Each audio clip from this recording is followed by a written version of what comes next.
Welcome to Surreal with Kyle and Seth, brought to you by HOF Outdoors and Delaney's Archery.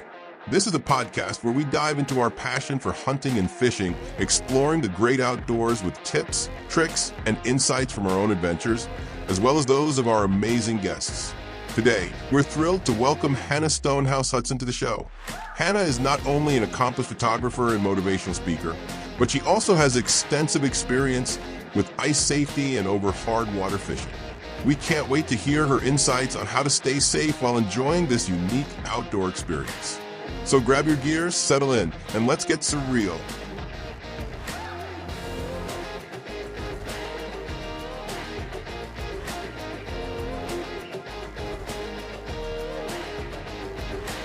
Today we have the pleasure of speaking with Hannah Stonehouse Hudson, a remarkable motivational speaker, hard water freak, and outdoor enthusiast. Hannah's journey is nothing short of inspiring because from navigating personal loss to turning her pain into purpose, she has touched countless lives through her work. She is renowned for her captivating storytelling along with her unique approach to healing and empowerment, particularly through the lens of photography and outdoor adventures. So we are excited to dive into experiences, insights, and the incredible impact she's making in the world. So Hannah, welcome to the show. We're looking forward to our chat. Hi. How's it going? Good. How are you? Good. You can't really see Kyle. He's in his truck, so Jeez. he's going to be off the video for right now. He's fake. Yeah. Just kidding. He was at the St. Paul show with me, and then he didn't go to the Duluth show, but he was going to. Okay. All the cool people are in Duluth. Duh. That's what I'm hearing. Yeah. Thank you for having me. This is awesome. Yeah. So let's first talk about, what got you into hard water? Let's talk about that real quick. Okay. So this is what's odd is nobody in my family hunts or fishes. They aren't anti it. It's just we always went canoeing. We did other things. And the places we lived were not ice fishing friendly, we'll call them. I went to UW-Madison, and I actually, one of the classes I took was called The Folklore of Wisconsin. And I did a paper on ice fishing. So I was fascinated by it. I wanted to go.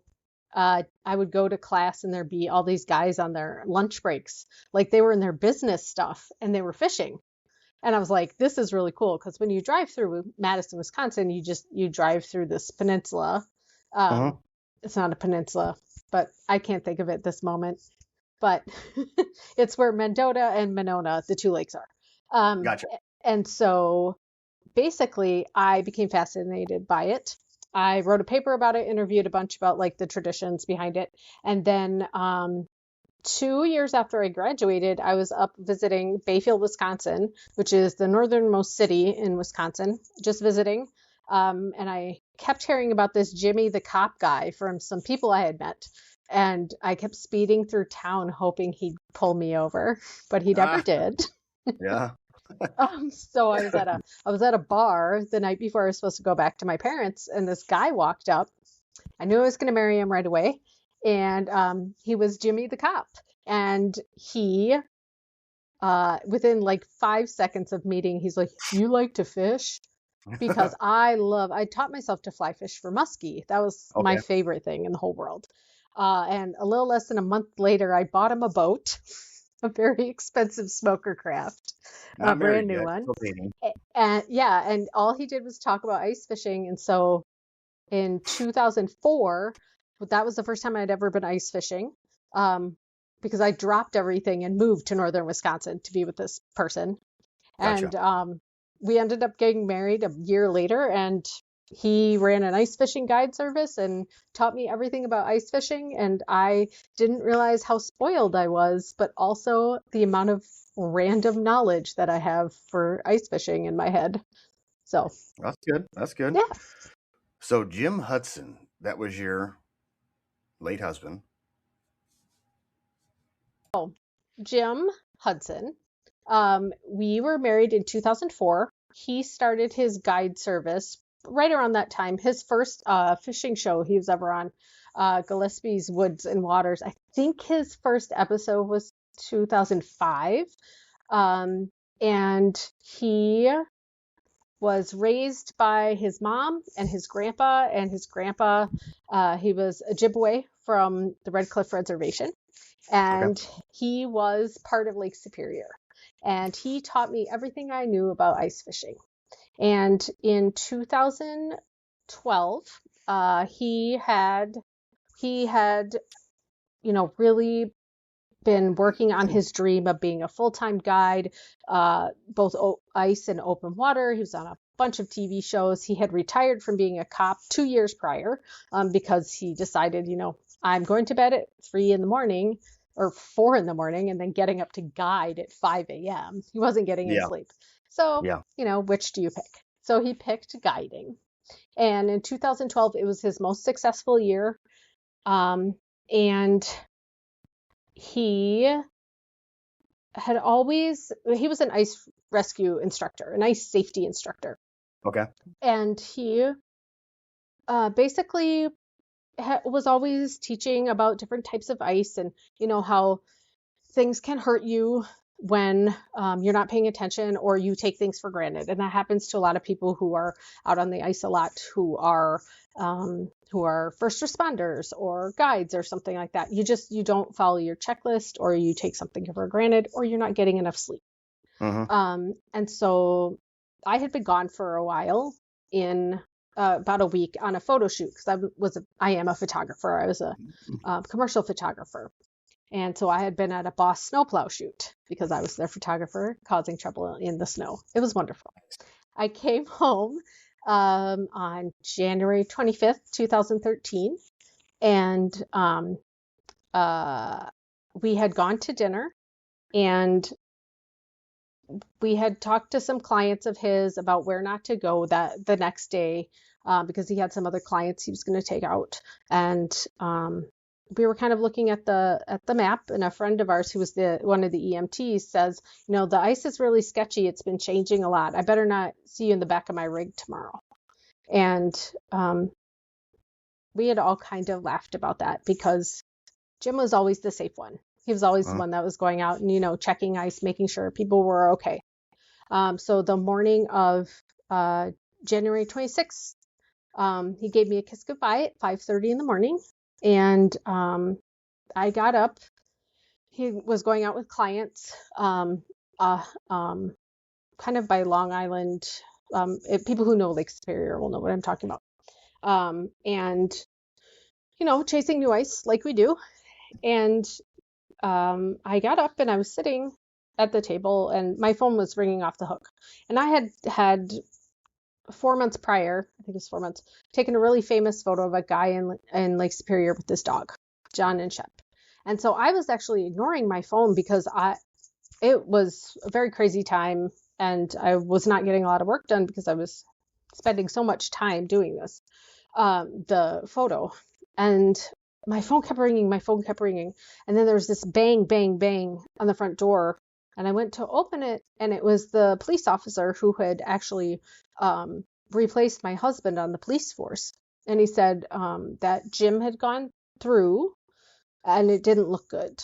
And what had happened was he was going to check some ice, and he was in a spot where there was ice the day before. There was probably ice 6 hours prior to that. And current had gotten it. And so he had gone on a snowmobile. And when there's new ice or current that's eating it, you have that little bit of snow on top. And we've all seen it as ice anglers. And it looks like an optical illusion, like there's ice there. And unfortunately, his snowmobile went through and they couldn't get him out. And many of his friends who were on the police and fire department, there's something called a wind sled, had to go and try and get him out. And so they brought him to shore, and then I went to the emergency room in Ashland, Wisconsin, which is about 45 minutes from me, to identify him.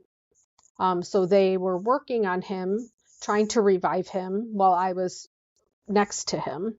And unfortunately, the gentleman we had been teasing each other the night before, you better not be in the back of my rig, was actually there. And as well as like grade school teacher, the librarian, many of like anyone who lives in a small town, in a small area, knows everybody's a volunteer. And so this was I'm with his mom, I'm with his friends who were on the force with him. I'm with all these people. So, yeah, it's, and I don't talk about it. I've talked about it my whole life as part of my career, not my whole life, the past almost 13 years. 13 years, yeah. Yeah. So I can't count. Sorry. Okay. But one of the reasons I talk about it is because it has helped me heal, but it also has helped lots of people hear that, we're not alone in these really tragic things that we witness. And it really has helped me heal. And I've created a life where I get to help the responders that help me.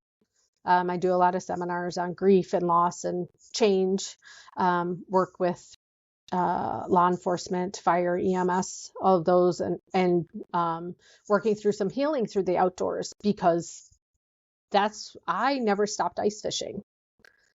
An accident killed him. Bad things happen. It wasn't ice fishing itself. So on the accident aspect, like what was the issue? Because we talked earlier and you said he was a little exhausted. So can you expand that a little bit? Yeah. So he had some clients that hadn't brought a snowmobile with them, and they said that they were going to. And so he made some very last minute decisions to remove some safety equipment that could or could not have helped. Who knows? Things, you can't really think of it that way. If I did, I would lose my mind. I encourage anyone to go through therapy. It really helps. That's usually a deeper conversation than most outdoor shows. Welcome to the Surreal Podcast. It gets surreal. Exactly. So one of the things I teach about when I teach about ice safety, especially for guides, make sure you have your checklist. Make sure if you're not getting sleep, that you just sort of have a plug and play system, because we all know ice fishing is exhausting. For those of us who work in it, I think there's this misconception that it's, you're just out having fun doing anything, but it's cold, your equipment's freezing, things are breaking down, all of these things. So you're physically exhausted, and then the mental exhaustion on top of it, if you're not getting sleep, can make you make some questionable decisions. So he was in a spot he normally never would have gone, but there was ice the day before. Took off some safety equipment, and I'm not, to be very clear, not blaming anyone for accidents happen, things happen. But if there are any lessons to be learned, wear your float suit, because he didn't want to wear his because he didn't have it on because it was not comfortable. And this was the early days of float suits. Like, they'd just come out. Yeah. And they're super bulky. Yeah. It was a warmer day. So, I mean, there's many aspects. So have a plan, don't remove safety equipment, get sleep, check in with people.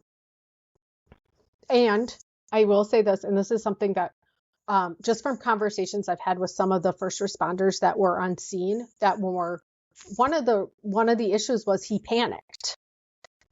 So when you go, there are many things where I tell people, practice with your float suit. Practice with your float suit if you can. Go in a pool, do whatever. But, don't panic. Yeah. So. First off, I want to say sorry for your loss. That's Thank horrible. As far as that goes, the snow patches that are on ice, because up north there's a lot more different ice than like down here in the Midwest. I'm from Iowa. Yeah. But for new anglers that are listening to this within our area, that is one thing that they do need to be aware of is you're seeing clear ice. There's a lake in particular right now that's the exact same way. There's a lake that looks like you go out there, you're seeing clean ice, you're drilling at 6 inches. As soon as you get to the snow patch, it's a half inch to an inch. Yes. You can take your spud and go right through it. And that is something they need to realize, because some of them kids are going to go out there, just people in general that are new to it and don't realize. They're like, oh, yeah, it's good. And then they're going to take off across the lake 6 inches. They think they can take their ATV out there or even just walk across that. Yeah.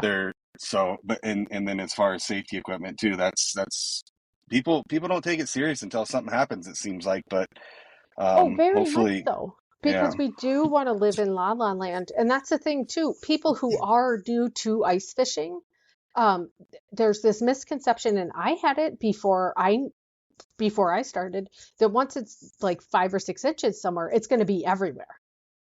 And Yeah, there's no. so many fluid dynamics. You add snow on top for insulation with new ice. Hmm.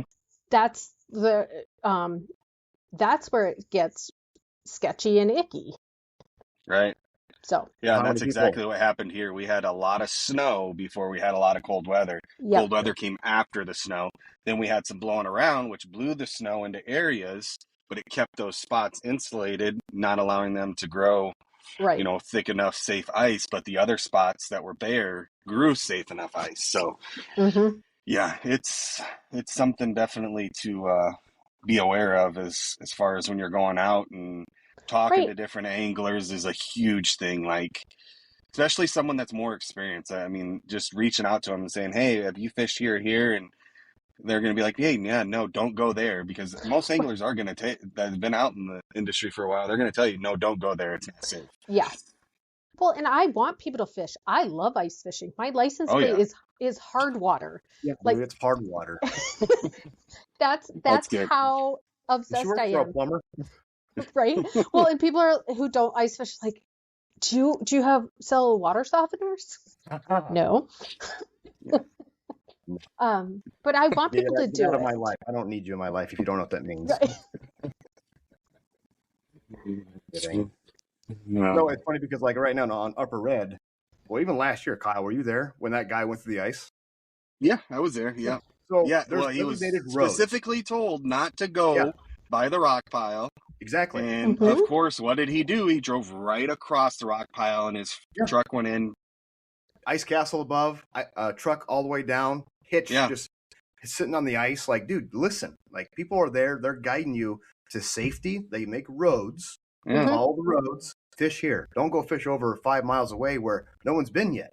You know what I'm Right. saying? So ice safety is critical, and it's good that we're focused on that. So I guess I have two questions for you that kind of Yeah. go hand in hand.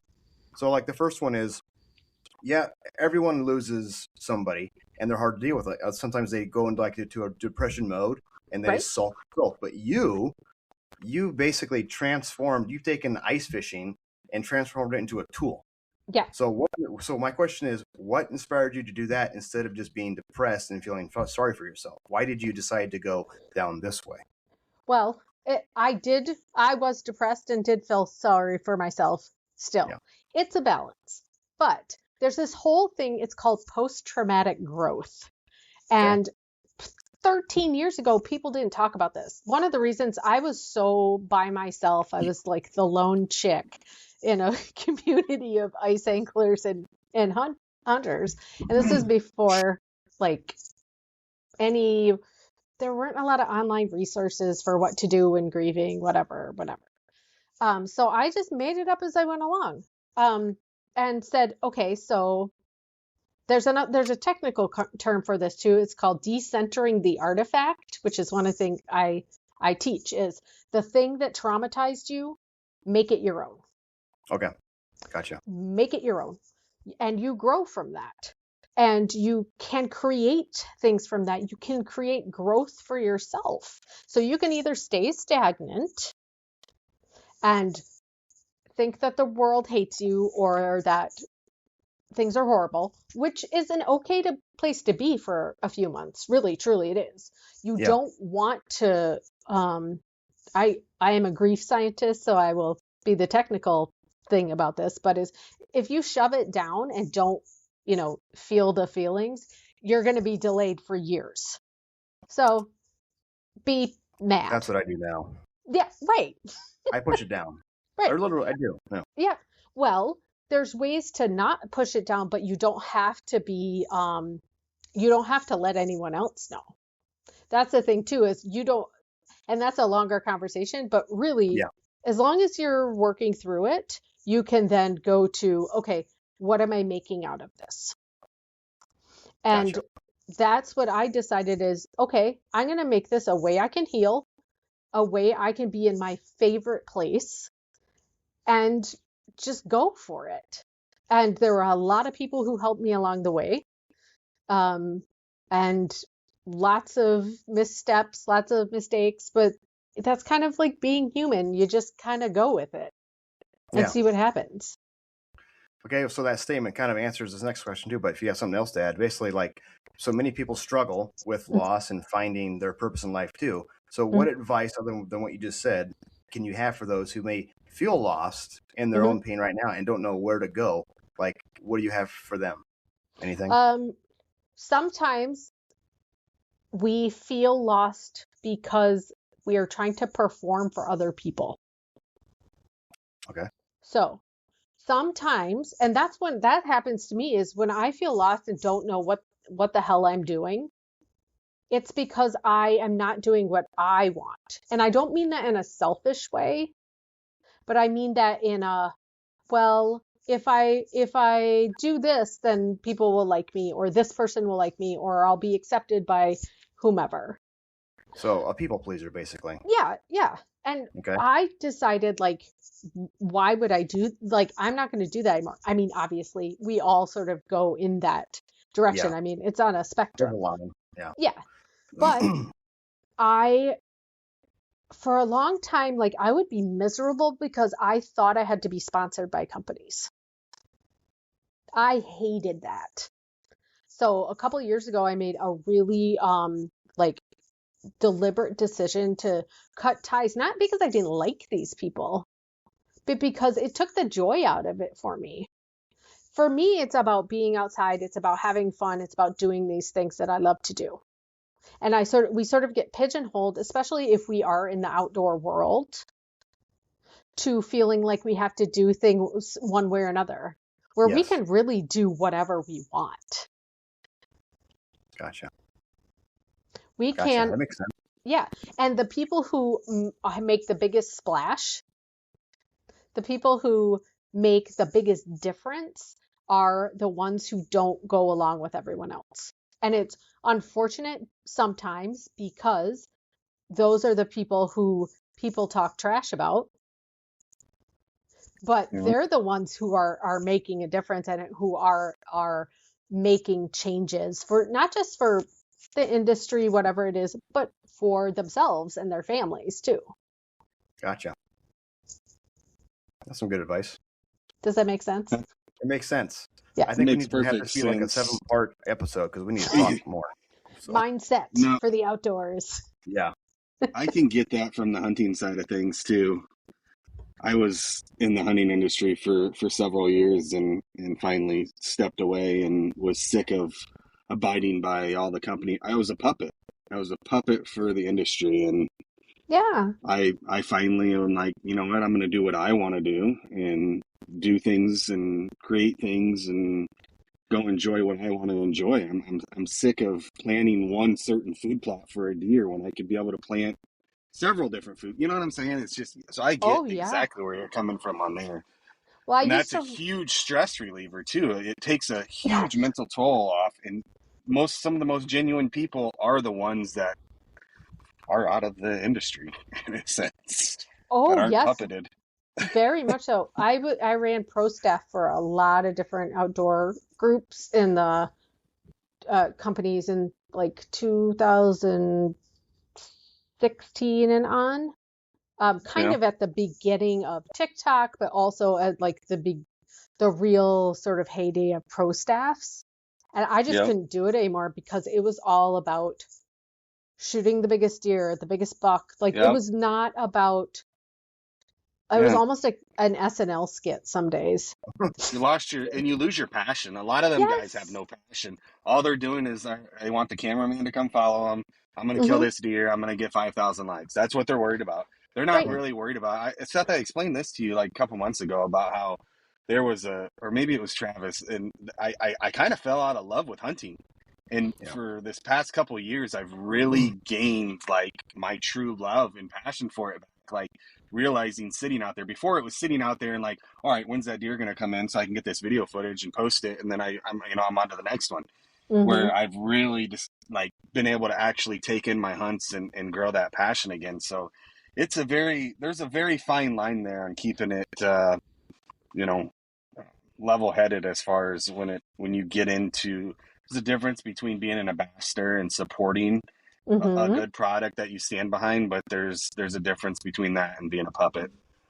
Right. And then I feel bad for the people whose incomes are mostly brand deals, Yep. because even if they're burnt out, they can't do anything about it, Nope. because then they feel one of the things that happened to me is I felt like I failed when a couple of years ago, um, I decided to get a part-time job. I had been self-employed for a very long time, but I was so burnt out, I didn't know what I was doing.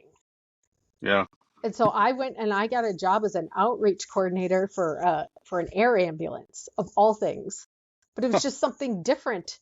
And I was Right. there almost 2 years. I just left in November because I was only working 15 hours a week, but I was Yeah. still, but That's probably fun. it was very fun. Anyway, Yeah. we digress. But Yeah. we get burnt out with our passion. And when we identify with the thing that we're burnt out with, then we do feel lost. Yeah.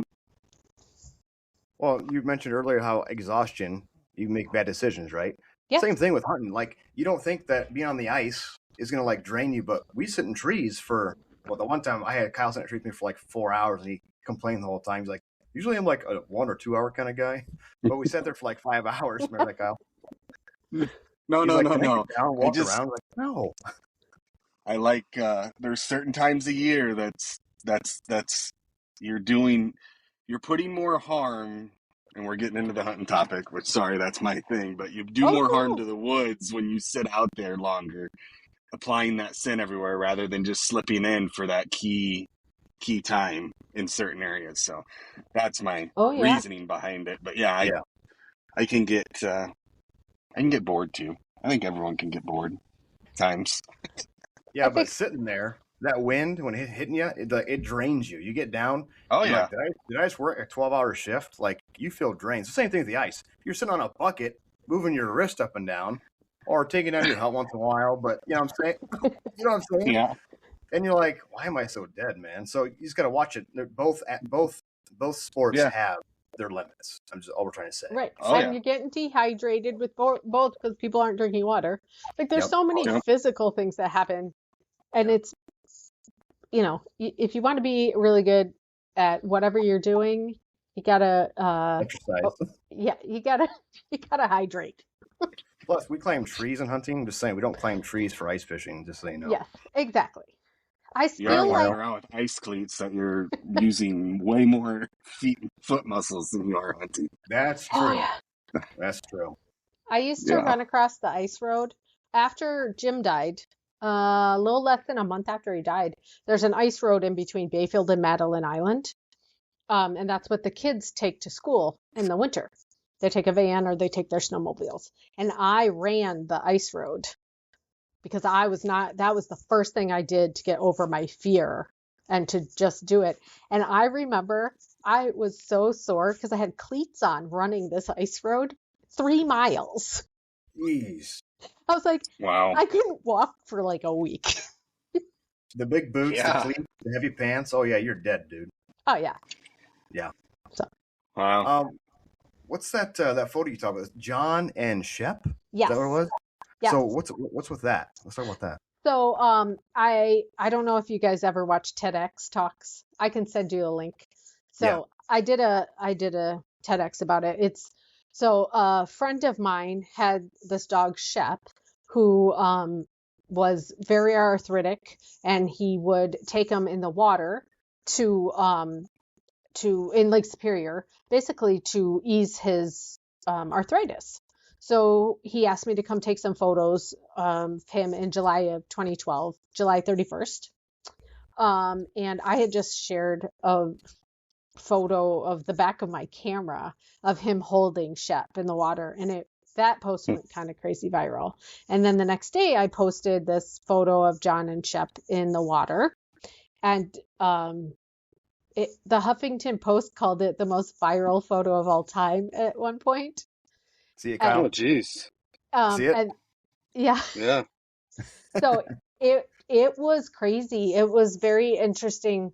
So Jim had just retired from being a cop, and people would drive 8 hours, sometimes longer, and walk into our house looking for John, because John didn't have the internet. John did not like the internet. So he was busy with his dog, loving his dog, and, avoiding people. And they were looking for him. And it was crazy. I was on all these TV shows. He was on a bunch of TV shows. And what year was this one? This was 2012. 12. Okay, gotcha. Yeah. It's so funny. Like it's one of the things that happens with grief is it affects the way your time is in your brain. But also, like, we look sometimes at things and like, oh, that was a couple minutes ago, and it was like way longer. I look at that photo, I'm like, that was that long ago? Like, it's crazy. Time flies, man. I'm also the silver-haired lady who talks to everyone now. I do kind of like being the old lady in the group. Just kidding.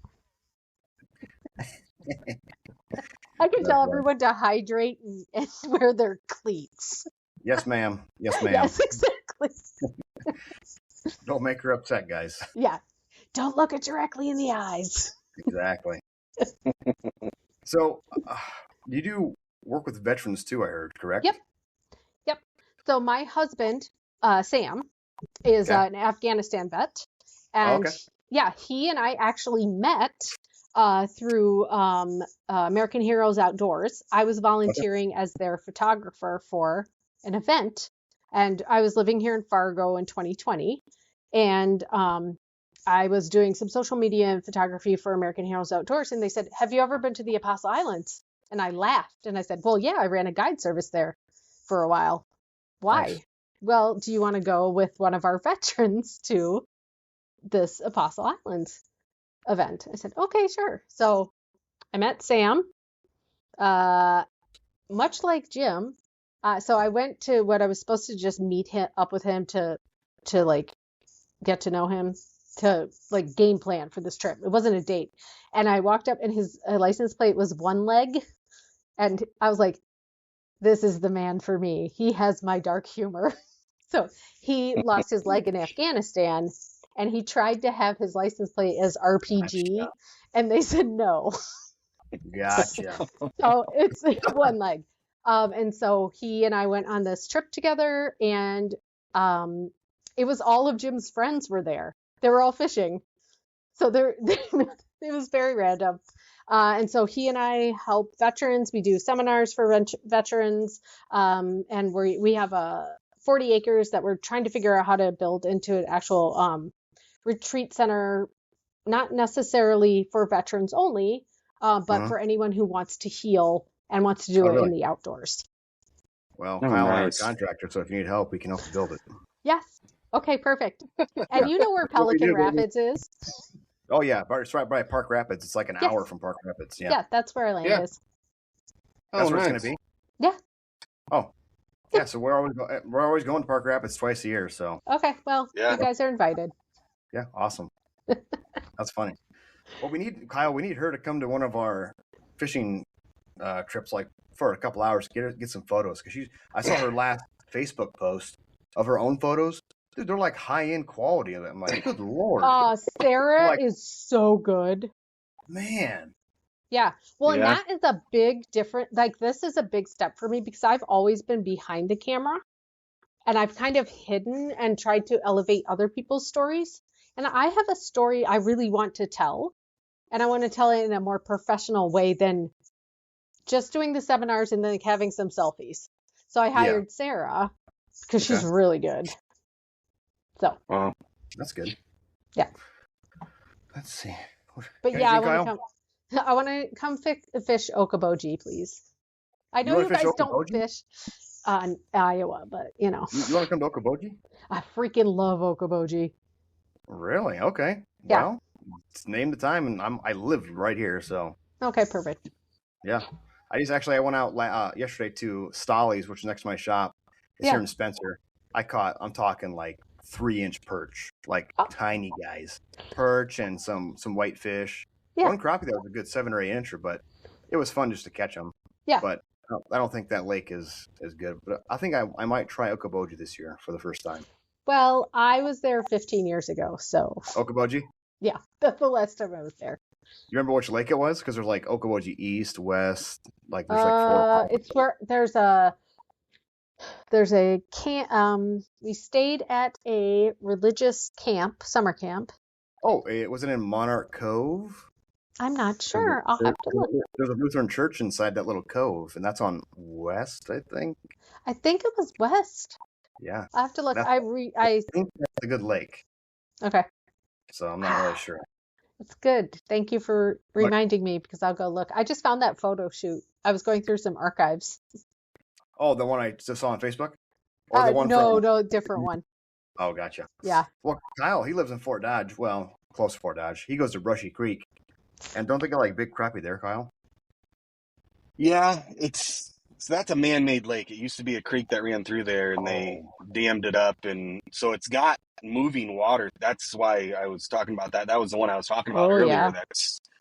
That's sketchy right now, and people are trying to get on it and fish. But yeah, it's taken years for it to get where it's at, but you can finally go there and catch, 12 to 14 inch crappie regularly. It's the walleye populations there is pretty good. They got muskie in there and obviously all your other panfish, but it's a good lake. It's a good man-made lake that they've done really good with.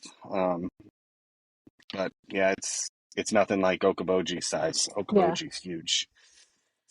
And they got some monsters in there. There's so many people out there. There's so many people out there. Like how's the ice fishing up there right now? I went past a parking lot and I couldn't even get my truck in the parking lot. Like it was packed. Oh, they're like, I don't want to. What's that? They're out there. They're out there ice fishing right now. Yeah, they're all over the lake. I was just curious. I like going about 50, 100 yards away from people. I don't like being that close. You know what I'm saying? I do not like. Boom, boom, boom, boom. I do not like combat fishing. I call it because I'm used to Lake Superior. Yeah. I don't, and then I came to Minnesota and like everybody's all up on each other.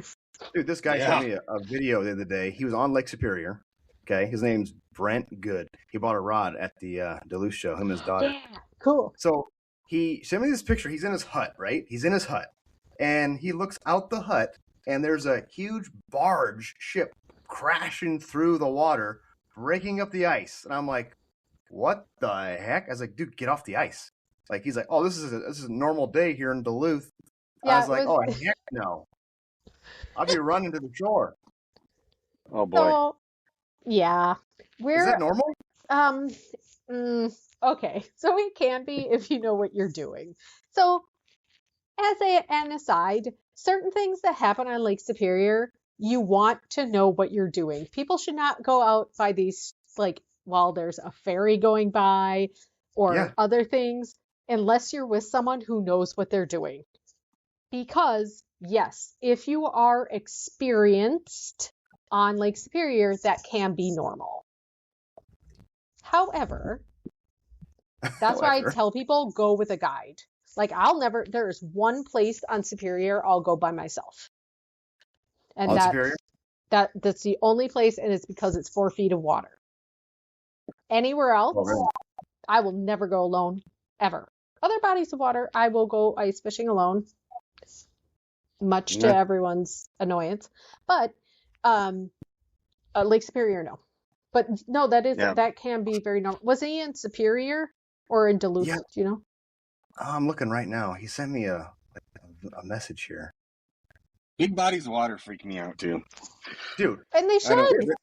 Remember we were on the panel, Hannah, and they're like, do you want to fish Superior? I was like, heck no, I got a bass boat. I'm going down, man. Right. If a wave comes and crashes, it's taking me down. Yeah. And Randon's like, dude, it's all I fish is at a bass boat. I was like, dude, I ain't trusting you. I'm going. I love Randon, but I will never go on a bass boat on a big lake like that. There's no way. No, when you go, do you like to fish for smallmouth? Oh yeah, love it. Okay. I have the perfect person for you to go smallmouth fishing with. Really? Oh yeah. Smallmouth fishing on Chequamegon Bay is incredible. Not just ice fishing. Ice fishing for smallmouth on Chequamegon Bay is amazing. But ice fishing, open water fishing on Chequamegon Bay for smallmouth, Oh, yeah, 22-inch smallmouth out there. They're gorgeous. Oh. They're like copper colored. They're insane. And that's on Lake Superior? Yeah. Are you by Park Rapids then? Me? She's in Fargo, dude. Yeah. She's in Fargo. I'm in Fargo. Oh, so you're Yeah. not too far. Have you ever No. heard the lake of Potato Lake? Yeah. Okay, so that lake is a lake that when we go up in the spring, we fish for smallies, and they spawn on that lake, and that's my size of lake right there. That's I like them size lakes. I don't like them big lakes. We went ice fishing at Upper Red last year, and That was scary. Adam with JR's access. Yeah. He pointed us right where to go. Like, he wasn't our guide, but essentially he lets us know where to go. Props to him, but it was the first time with me ever doing that, and we're going out 4.3 miles, and Oof. it was just like, I don't know about this. Like, the roads are all back there, and he's like, no, JR said we can go this way, we'll be fine. I'm like, I was still like sketched out, but now I trust him. Minnesota ice fishing is a completely different animal too. Not the Lake Superior, Wisconsin, that kind of thing is one thing. The Minnesota big lakes, you got Mille Lacs, Red Lake, Lake of the Woods, all of that with their roads set up and everything like that. That's something completely foreign to me. Because Lake Superior, we don't have roads. Yeah, I only So started you've never been to Red doing. Lake or something like that, where they do roads? I do. I did not go there until Red Lake or Lake of the Woods ice fishing. Until after Jim died. Oh wow. Yeah. So that's when I started pushing myself to find different types of fishing, because I really wanted to learn different types. Because Lake Superior, that area, I am very lucky to have been taught by the man who, like, I'm a walking waypoint map for Lake Superior. That I'm comfortable with. These other places are totally different to me. It's also interesting because for me, ice fishing is not necessarily, I didn't drink on the ice until 2014 because it was very serious business. Yeah. Yep. Like this whole thing of staying in a shack and it's warm and you're having fun. Like, what is that? I'm outside. I don't have a shelter.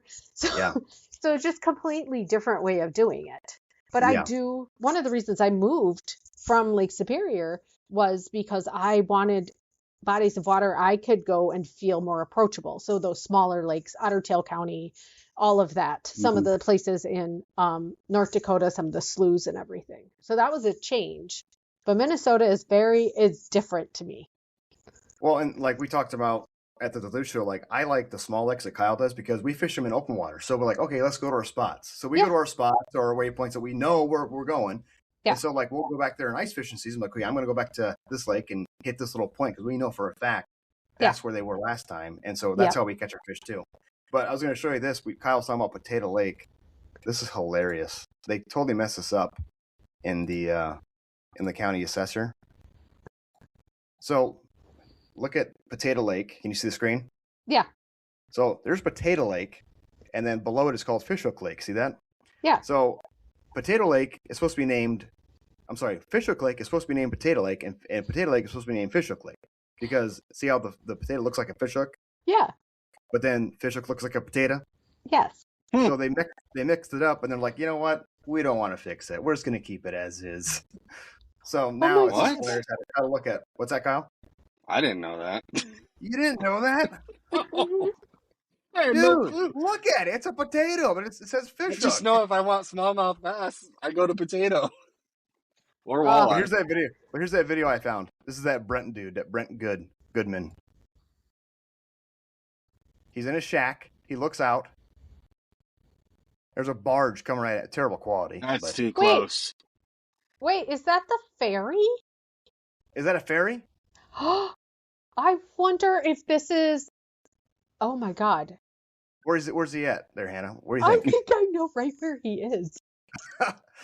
Like literally the We're calling out this Brent Good guy. I love the guy to death. He bought 2 rods. I love him for that, but he might die next time. Okay, wow. But that's what I'm talking about. If he's in the spot that I think he is, that's super normal. But to be very clear, that doesn't mean that people should go there. Yeah, because to get there's a lot of current. Lake Superior is a bunch of different basically ecosystems, microbodies of water. So you have tons of current. So you have to know how to get right to these spots. So I'm not going to do it by myself. Yeah. I think people sometimes underestimate how much I do know, but also I'm not going to try and prove it to anyone. Yeah. Because that's how people get killed. Exactly. So that's smart. Good knowledge right there. I mean, you can underestimate me, but at least I'm safe. Yeah. You got anything coming up for any kind of seminars or anything? I thought you had something coming up in January, but it's not posted yet. I have a bunch of fishing trips. I'm taking some women to ice fish for lake trout in February on Lake Superior. Oh yeah, I'll have your rod done. I swear, it'll be ready to go. Oh, that's fine. I said I wasn't doing that until then. Kyle, she got a 42-inch heavy. The Troutinator is what she got. Oh yeah. Yes. Nice. I'm wondering if I'm going to be able to put my bait caster on that. I can make it. Okay. I can make it that way. You want a reel seat with a bait caster ability? Then I can do that. No, I have a bait caster set up for lake trout. Okay. That I'll send you a photo of it. Yeah, because I can change out the reel seat. That way it's a better grip for the bait caster. Yeah.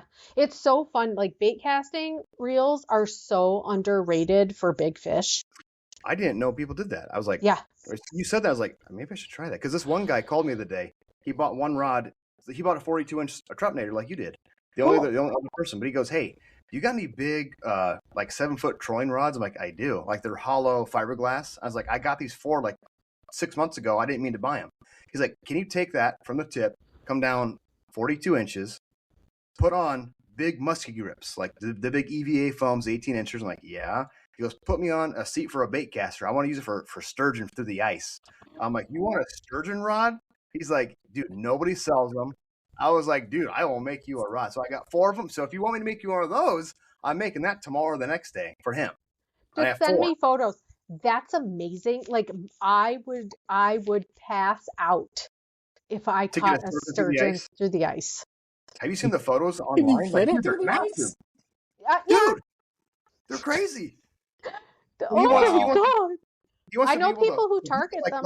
Like he's in the ocean. Hook it on his belt and just pull up with his left hand, right hand, hold it down to his belt. Like, dude, are they that powerful? He goes, oh yeah, dude. Oh, through the ice, especially.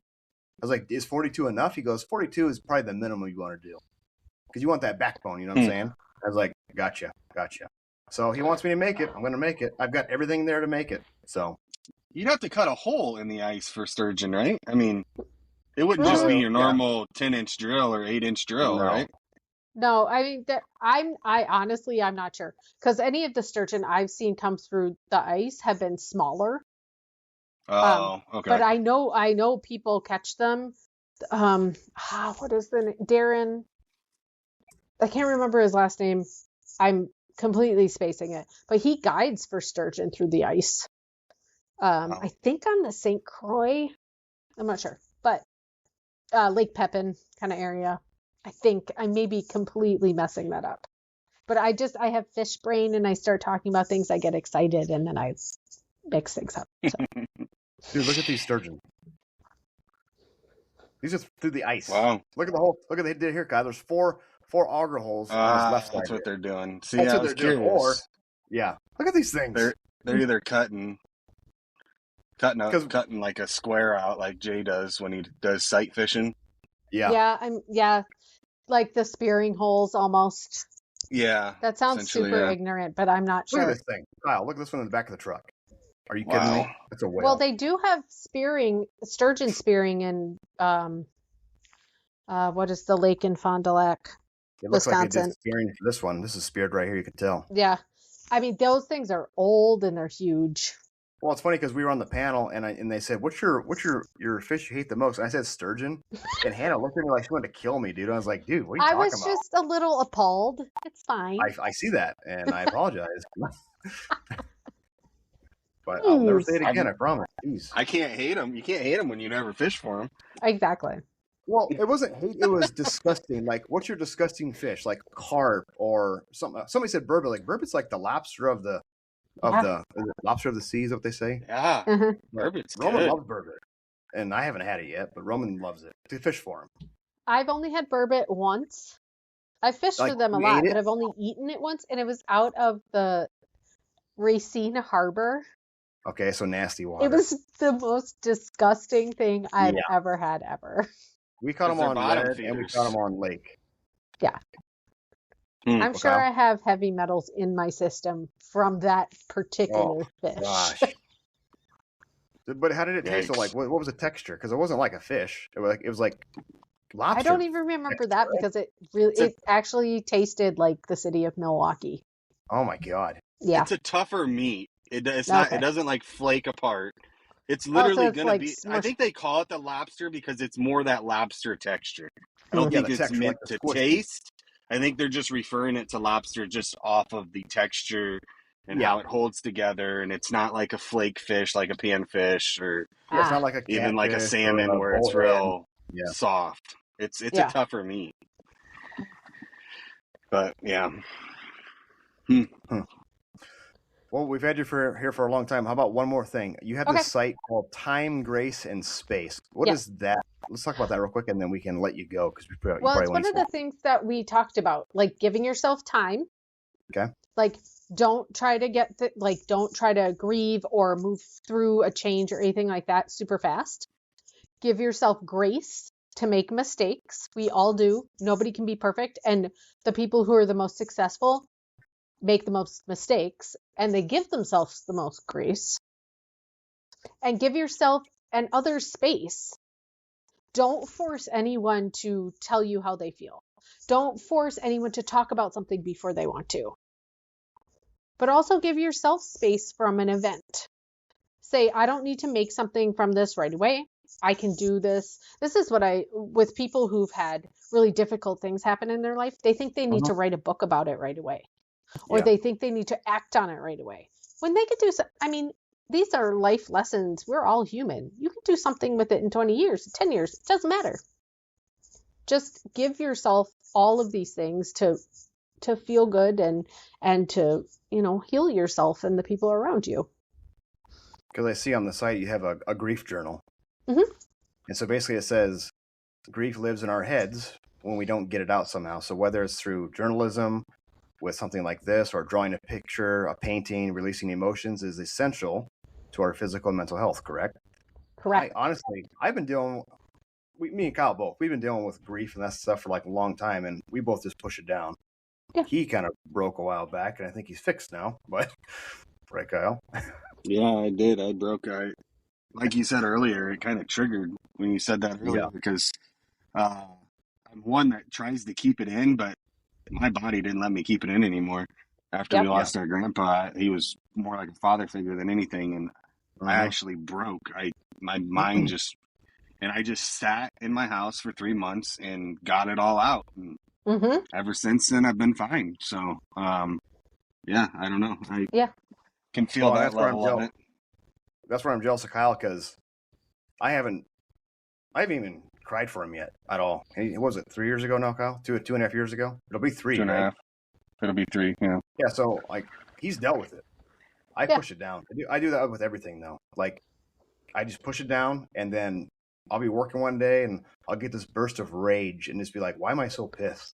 I'll just get livid. And then I get a little emotional. Like, I don't ever cry, but I'm like, God, I just want to explode. And then I'll just, like, calm down. It'll, like, come up, goes back down. It never comes up and it goes out. It comes up and goes right back down.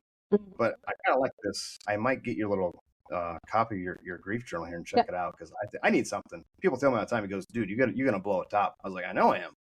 But nothing helps.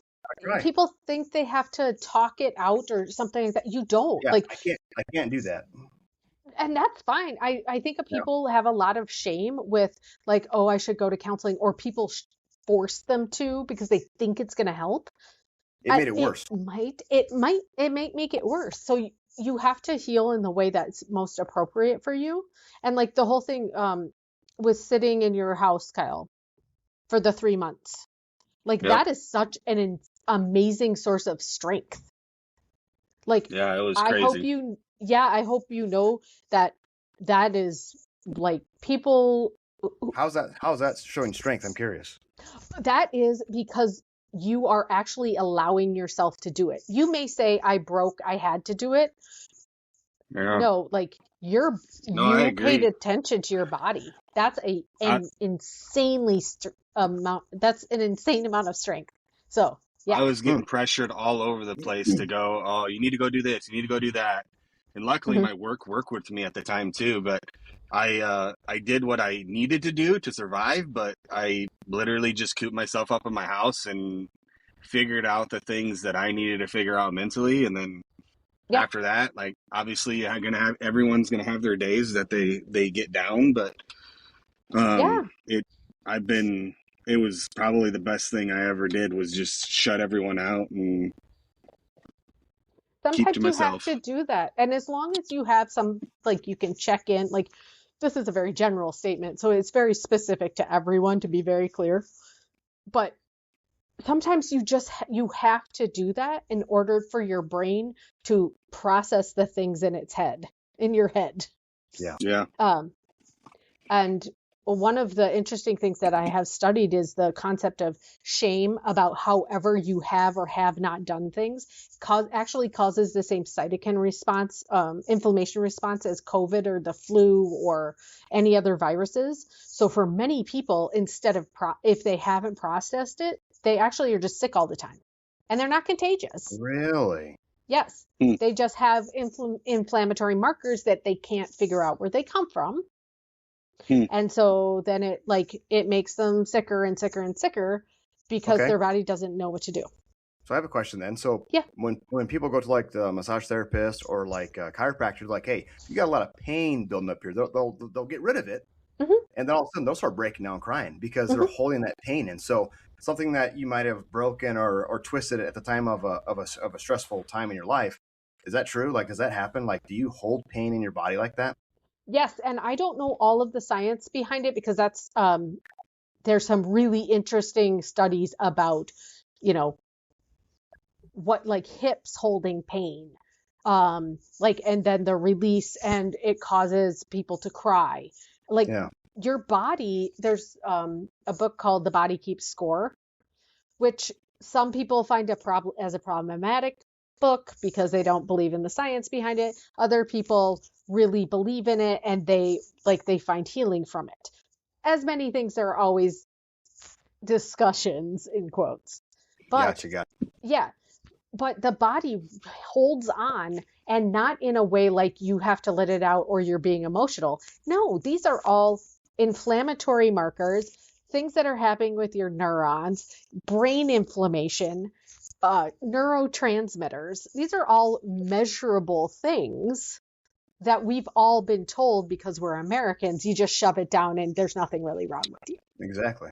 Yeah. Hmm. So So, how you're talking right now, this is what you explain in your seminars and stuff like this. So mhm. your grief journal, this is all online. This is what you go around doing, right? Some of it is. That's why I'm Most of redoing it's my in person. website. There's a bunch of my writings online, but I'm Okay. trying to actually, now that I've chosen me, because Mhm. that's what I've done, I've decided to stop hiding and actually talk about all these things in a much more obvious way. Gotcha. There's more videos, more articles, and less of me going, oh, I don't want someone to yell at me, or I want people Yeah. to like me even though they don't want to hear about this. Yeah. So what we talked about at the beginning. Gotcha. Yeah. Nice. That's interesting. This That's nice. Kyle, this thing got too surreal, didn't it? Yeah. I don't know, surreal. Can we go back to Yeah. fishing and hunting? As Sam says, I like to make it weird.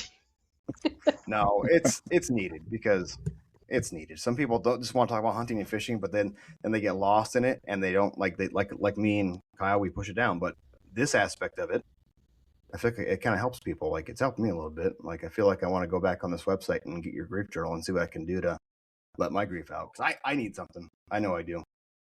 Otherwise, I'm going to get myself sick or keep having these pains everywhere. So Everyone And does. yeah, and did your grandpa, was he the one who taught you guys about the outdoors and did all, was he? Oh, he yeah. taught us a lot of stuff, construction wise. He was just fun to Mm-hmm. be around. He's been Yeah. there our entire lives. Yeah. Yeah. So he He bought is a always, cab. Oh, sorry. no, go ahead.